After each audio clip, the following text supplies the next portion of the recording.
You've heard that Arctic sea ice is melting. You know that's a big deal for climate change.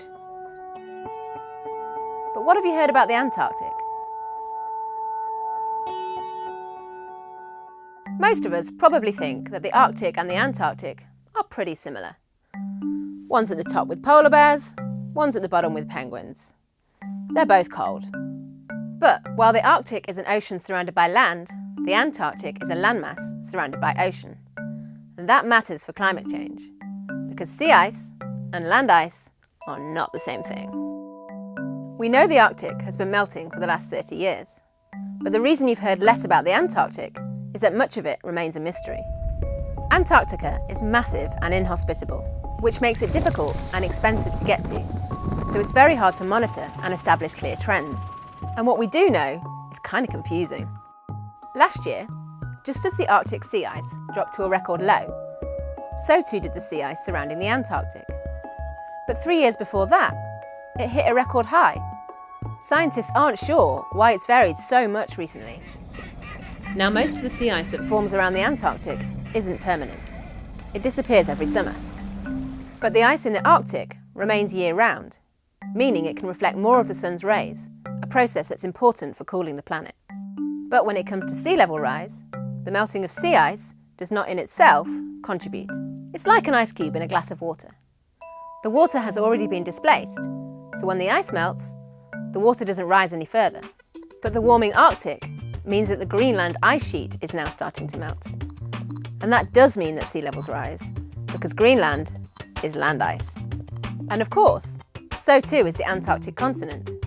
And there's an awful lot of it. In fact, Antarctica holds 90% of the world's ice. If it melted, the oceans would rise by 60 metres. Now don't panic. Nobody is saying that the whole of Antarctica is going to melt. But in general, scientists think that it's losing more ice than it's gaining. This is not only bad news for the climate, it's also bad news for the animals that depend on the ice. It can't all be blamed on warming temperatures, but in some parts of Antarctica, penguin populations are already in decline, and scientists think it could get a lot worse if carbon emissions don't drop. Some seal and whale species could also be at risk. And perhaps the greatest cause for concern is around one of the smallest creatures on the planet, krill. It's probably krill. They're the basis of most of the Antarctic food web, so if their numbers decline significantly, it could trigger changes across the marine ecosystem. Because the Antarctic is so big, the warming and ice loss varies a lot from place to place. At the moment, scientists are keeping their eye on a number of important big glaciers in the west.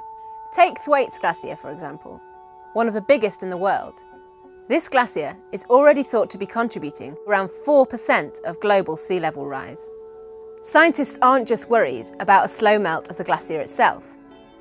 They think it's acting as a plug, so that if it collapsed, it could trigger a domino effect that could release enough ice to increase sea levels by 60 centimetres. To put that in context, since 1900, sea levels have risen by about 20 centimetres.